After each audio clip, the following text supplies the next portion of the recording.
अस्सलाम वालेकुम, मैं हूं सैयद ज़ीशान अज़ीज़। ईरान इसराइल अमेरिका की जंग का दूसरा राउंड शुरू हो गया है और दूसरे राउंड के अंदर हर तरफ डिस्ट्रक्शन हो रही है, हर तरफ तबाही हो रही है। ईरान ने जहां जहां पर हमले किए हैं मैं आपके सामने रख देता हूं। यूएस एम्बेसी इन सऊदीया रियाद, ईरान ने वहां पर हमला किया, वहां पर ड्रोन मिसाइल मारा। US embassy in Kuwait City, वहां पर भी ईरान ने हमला किया। यूएई के अंदर ड्रोन अटैक किया गया फुजीरा पोर्ट के ऊपर। उसके बाद कतर ने जो है वो कतर का, जैसे मैंने आपको बताया था कि उन्होंने एक प्लांट के ऊपर हमला किया था और एलएनजी की जो प्रोडक्शन है वो बंद कर दी गई है। कतर में हमाद इंटरनेशनल एयरपोर्ट, जो दुनिया का सबसे बेहतरीन इंटरनेशनल एयरपोर्ट है, वहां पर भी हमला करने की कोशिश की गई, लेकिन उस हमले को नाकाम बना दिया गया है, ये कतर ने कहा है। उसके बाद ईरानी जो जेट्स हैं, कतर ने कहा है कि वो उन्होंने गिराए हैं। ईरानी जो मिसाइल्स हैं उन्होंने इसराइल के अंदर बहुत सी जगहों के ऊपर हमला किया है। ये वो मेजर मेजर हमले हैं। बहुत सी डिफरेंट जो मिडल ईस्ट के कंट्रीज हैं, गल्फ कंट्रीज, उनकी पोर्ट्स के ऊपर भी हमले किए हैं, उनके होटल्स के ऊपर भी कहीं पर हमले हुए हैं, बिल्डिंग्स के ऊपर भी हमले हुए हैं, जो एम्बेसीज हैं वहां पर भी हमले जो है वो किए जा रहे हैं। अब इस सब के बाद जो इंपॉर्टेंट अपडेट है, हम इन हमलों के ऊपर भी बात करते हैं, इंपॉर्टेंट अपडेट जो है वो ये है कि ईरान के जो फॉरेन मिनिस्टर हैं उन्होंने ये कहा है कि हमने कोई किसी किस्म के मुज़ाकरात नहीं करने।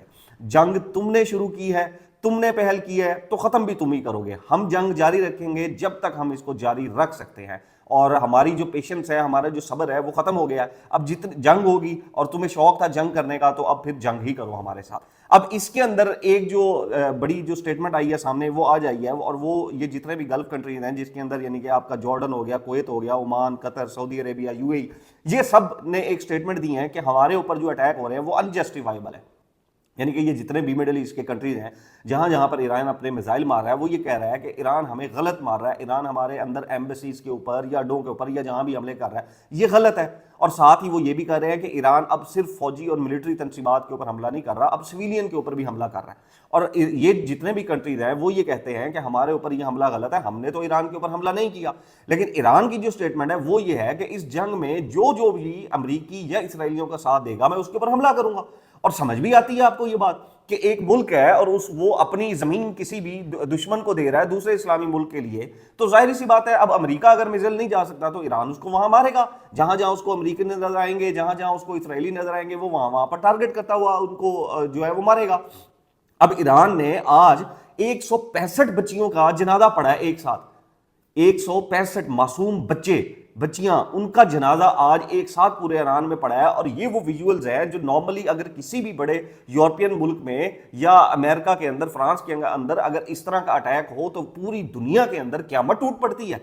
हम देखते हैं कि एक दो बच्चे भी कहीं पर शहीद होते हैं, उनकी डेथ हो जाती है, तो पूरी दुनिया इकट्ठी हो जाती है। 165 जनाजे आज ईरान में पढ़े गए और आप मनाजर वहां पर देख रहे हैं, लेकिन पूरी दुनिया इसके ऊपर नहीं हिली, पूरी दुनिया इसके ऊपर नहीं बोली, किसी ने इसके ऊपर कंडेम नहीं किया। सामने बोला तहकीकात हो रही हैं।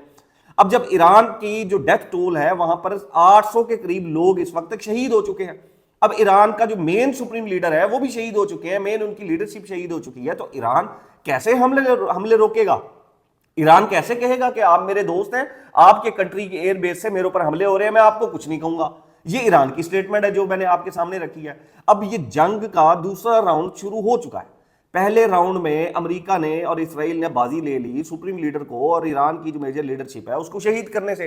अब इसराइल को और अमेरिका को यह लग रहा था कि जैसे ही सुप्रीम लीडर को वो मार देंगे, उसके फौरन बाद ईरानी जो अवाम है वो अमेरिका के हक में खड़ी हो जाएगी और अमेरिका जिंदाबाद, इसराइल जिंदाबाद के नारे लगेंगे और रिजीम चेंज बहुत आसानी से हो जाएगा। लेकिन ऐसा हो नहीं सका। जैसे ही सुप्रीम लीडर और ईरानी क़यादत को टारगेट किया गया, शहीद किया गया, ईरान की अवाम बाहर निकलकर अपनी जो क़यादत है उसके साथ खड़ी हो गई। वो खमीनी जो इसकी खमीनाई है, उनकी जो लीडरशिप है, उनकी जो हुकूमत है, उनके साथ वो खड़ी हो गई। अब यहां डिसअपॉइंटमेंट हो चुकी है ईरान इसको, इसराइल को और अमेरिका को, कि पहला राउंड तो वो जीत चुके थे, लेकिन अब जो दूसरा राउंड है इसमें ईरान ने अमेरिका, इसराइल और मिडल ईस्ट के गले में हलक के अंदर हाथ डाल के रखा हुआ है और वो सबको इस जंग के अंदर घसीटता जा रहा है। सबको जो जो सहूलतकारी कर रहे हैं अमेरिका की, इसराइल की, वो सबको घसीटता जा रहा है इसके अंदर। और अमेरिका अब इस चीज से परेशान है।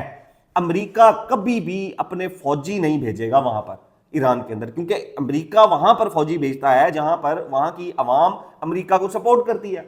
अब यहां फिलहाल तक ट्रंप का कोई प्लान नहीं है कि वो यहां पर अपनी फौज भेजे, अपने जो फौजी हैं सिविलियन, अपना बूट्स ऑन ग्राउंड जिसको हम कहते हैं, वो भेजे। अभी तक वो उसको एयर जेट्स के थ्रू, जंगी जहाजों के थ्रू, मिसाइल और ड्रोन्स के जरिए हैंडल कर रहा है। لیکن بوٹس آن گراؤنڈ کے لیے ٹرمپ کے اندر ابھی اتنی ضرورت نہیں ہے کہ وہ بھیجے، کیونکہ عوام ایران کے ساتھ کھڑی ہوئی ہے۔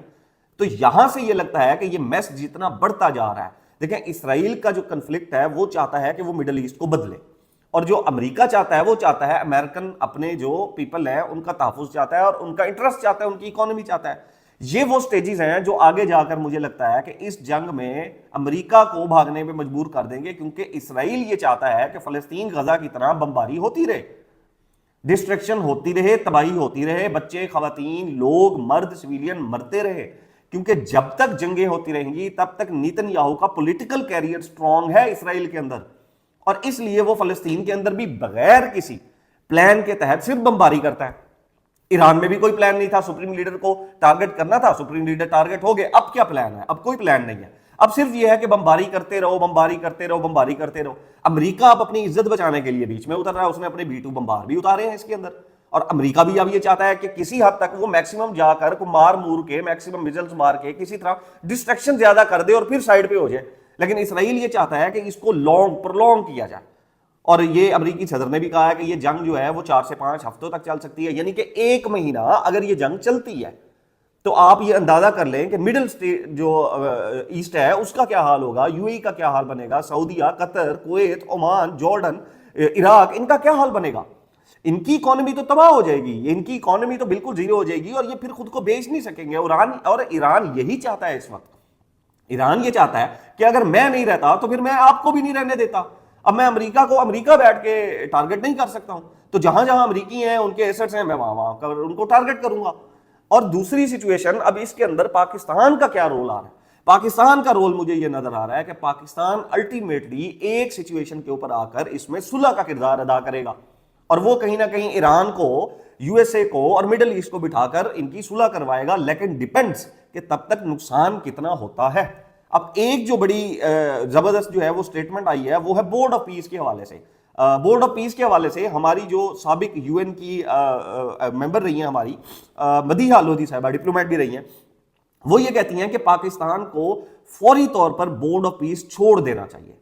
وہ یہ کہتی ہیں کہ پاکستان کو پہلے تو بورڈ آف پیس کو جوائن نہیں کرنا چاہیے تھا، لیکن اب جو موجودہ صورتحال ہے اس کے اندر سب سے پہلے پاکستان کو یہ بورڈ آف پیس چھوڑ دینا چاہیے۔ اور اب وہ اس کے اندر لکھتی ہیں کہ time for Pakistan to leave the board of peace which should not have joined in the first place, set up and headed by a man۔ اب یہ کس کی بات ہو رہی ہے؟ ٹرمپ کی، who has launched attack against 7 countries and whose admin is complicit in Israel's genocide in Gaza۔ اب یہ نیتن یاہو اور ٹرمپ دونوں کی بات ہو رہی ہے کہ انہوں نے ملک تباہ کر دیے، اور بعد میں بورڈ آف پیس کے نام کا لولی پاپ دے کر پاکستان کو بھی اس کے اندر بٹھا لیا۔ اب ٹرمپ ایک وقت میں خود کو نوبل انعام کے لیے جو ہے وہ نامزد کرواتے پھرتے تھے، اور شہباز شریف صاحب نے بھی، پاکستان نے بھی بھاگ کے جمپ مار کے جو ہے وہ نامزد کر دیا تھا۔ اب ایک طرف وہ خود کو امن کا نمائندہ کہتے تھے، اور دوسری طرف جنگیں وہ کرتے جا رہے ہیں، لوگوں کو مارتے جا رہے ہیں، میزائلز جو ہے وہ ان کی مارتے جا رہے ہیں اور تباہی پھیرتے جا رہے ہیں۔ ابھی یہ جو جنگ ہے وہ جس طرح میں نے بتایا دوسرے راؤنڈ کے اندر آ گئی ہے، اور تباہی ابھی شروع ہوئی ہے۔ اگر ایران اپنے مزید ڈیڈلی میزائل نکالتا ہے تو پھر یہ جو جنگ ہے وہ بڑھے گی، اور اس جنگ کے اندر مڈل ایسٹ بھی آئے گا۔ ہو سکتا ہے وہ قطر آئے، ہو سکتا ہے وہ کویت آئے، ہو سکتا ہے وہ UAE، سعودیہ آ جائے، لیکن اس جنگ کے اندر امریکہ کا اور اسرائیل کا انٹرسٹ اور بینیفٹ تبھی ہے جب مڈل ایسٹ کنٹریز ایران کے خلاف جنگ میں آ جائیں، اور اس وقت اس کی بھرپور کوشش کی جا رہی ہے کہ کسی طریقے سے یہ مڈل ایسٹ کنٹریز میں سے کوئی 1-2 بڑے ملک بھی ایران کے خلاف آ جائیں اور وہ ایران کے اوپر حملے شروع کرتے ہیں۔ اب تک کے لیے اتنا ہی، نیکسٹ ولاگ تک اپنا اور اپنے چینل کا خیال رکھیے گا۔ اللہ حافظ۔